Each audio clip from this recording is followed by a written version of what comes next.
Freaky Friday was one of my favorite movies growing up. And I was so obsessed with it to a point where I convinced my parents to buy me an electric guitar just because I wanted to be Lindsay. So Oh, this what? so this was such a huge deal bringing it back. I'm going to start with you, Chad. What was it like bringing back and playing a role 22 years later? Okay, we got to back this thing up. Do you still play? Unfortunately, I realize I am not musically gifted, so that's a no. But it's still there, I promise. The guitar is still there and it's red. And this is what we learn as parents. We go, I'm going to buy you that, and you're going to, no. I'm going to buy you that, and no. I'm going to buy you that. And, anyway, sorry. It was awesome. It was awesome. I love your jersey. Leighton for life.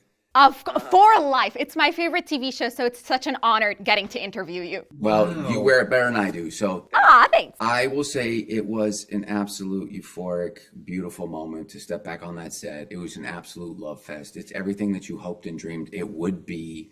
And I think that that's why it comes through in the film. And that's why the film is what it is. It truly is. What about you, Manny? How is it like coming to a movie that already has such a huge fan base? It's a little scary. A little nerve-wracking, but also very exciting. I have friends that have watched the film as kids and loved it as well, and they texted me and they were like, "I haven't seen anything that you're in, but I am gonna watch this." So that means a lot. Yeah. Boom. Can confirm you did amazing. Now, this whole movie is about swapping lives. So, if you could swap lives with your teenage self, what would you differently or what would you tell yourself? Oh It's man. going to be okay. Yeah. That is honestly, I needed to hear that when I was younger. Yeah. I mean, I did a lot of things because a lot of other people did it. Like I played basketball because I my friends did it. I did all this engineering stuff because my dad did. But I would tell myself that to make your own choices and follow what feels good for you. Yeah. Because it led to acting and we're in a pretty great place. That and buy some Google stock. Yeah. Don't we all wish that? Now, I feel like this year, I don't know if you've noticed, it kind of was like the year of sequels. We've got Freaky Friday getting a sequel. We've got what's that, Devil Wears Prada. So, Chad, in your opinion, why do you think fans are so interested in the idea of sequels? I think it was a great time for films, right? The early aughts had a lot of great films. How to Lose a Guy in 10 Days and Freaky Friday, and there was just a lot of great rom-coms back then. Right now, look, life is tough, and it's tough for, I would say, most people. And it's hard to put food on the table. Everything's super expensive. And so whatever it is that you're going through, the trials and tribulations of life, these kinds of movies, this one, it's a departure. It just takes and gets your mind off things, and you can turn off the brain. You can lower your cortisol, maybe shed a tear or two, enjoy these lovely people, watch some incredible performances by some incredible ladies, and just walk out on cloud nine, just feeling good, you know? And that's what this movie's supposed to do. That's what entertainment should do, in my opinion, and I love that. Yeah, movies to me have always been sort of like an escape. So to have a feeling of escaping but still going back to my teenage years, it was like the best feeling ever watching this movie. So thank you for doing it.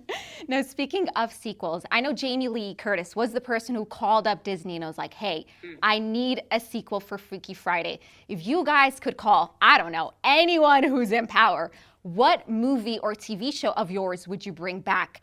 Maybe, I'll give you maybe like The Good Place or a Cinderella Story. I don't know, just giving you ideas. Oh man, I mean, it'll be 10 years since we did the first season of The Good Place. Yeah.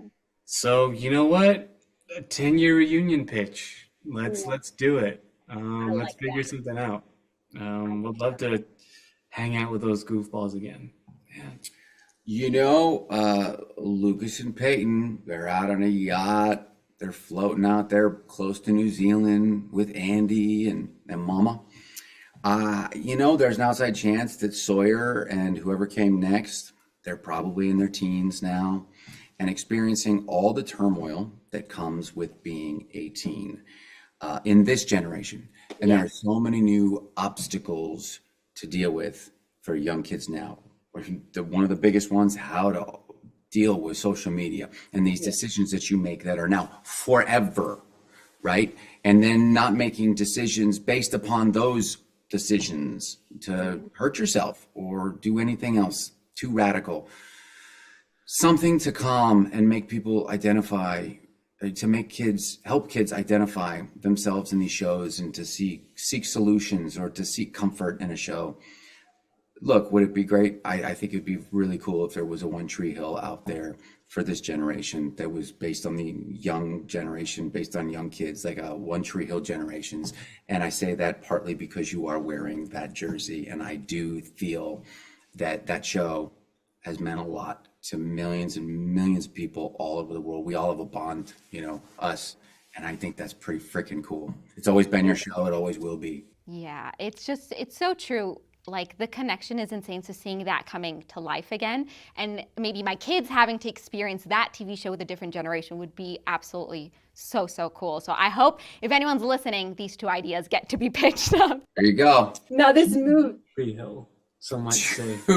Actually, One Tree Hill was the address of the school. Did you know that? Yes. Okay. It's also based on a U2 song. Oh, did not know that.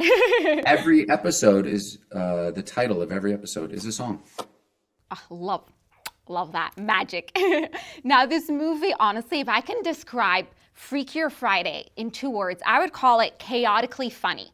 It's just all over the place, but it's so hilarious. What's the funniest moment or unexpected moment that happened kind of on set that we might not know of?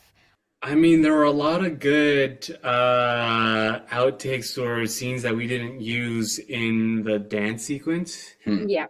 Dare I say, sexy time dance stuff that happened. Whoa!